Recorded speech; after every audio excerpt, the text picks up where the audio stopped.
Siriminaia. Deus não tem conta com pessoas covardes, nem frouxas. A senhora do ombro é a senhora, é?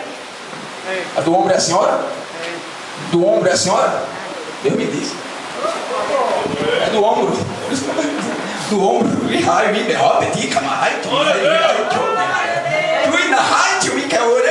ombro. Vem aqui, minha querida, aqui à frente.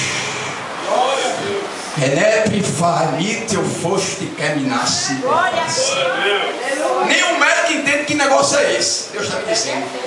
Nenhum médico descobre. Rebiocíteca. Por gentileza, pastor, eu quero um copo com água. Eu vou orar na água. Esse é o dono das faculdades que aprova, viu? É isso? É isso? Tem visão deste homem, pastor. Esse homem ia infartar daqui a 5 dias. Você sabia que Jesus vai fazer uma cirurgia em você hoje? Um cateterismo espiritual. Você tem andado numa solta de água, dia pra cá, você não pode nem andar direito, você cansa. Jesus está fechando sua cova hoje e fazendo um milagre na sua vida. Não é verdade isso que Deus está me revelando? Teve 2 madrugadas que você acordou cansado. Verdade. É verdade? Qual foi o dia? Foi essa semana agora que passou agora esses dias. Acordou passando mal com falta de ar. Sempre eu acordo passando mal.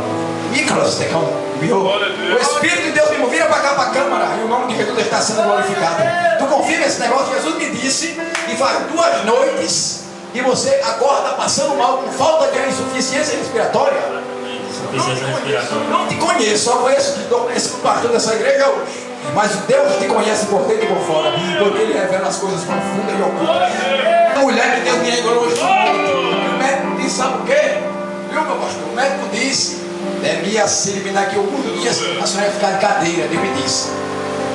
Mas Jesus hoje vai fazer um milagre. Deus me disse que alguns dias, o médico disse que tem pouco dia para ir com uma cadeira de roda. Mas Jesus hoje vai mostrar a medicina, e Ele vai além da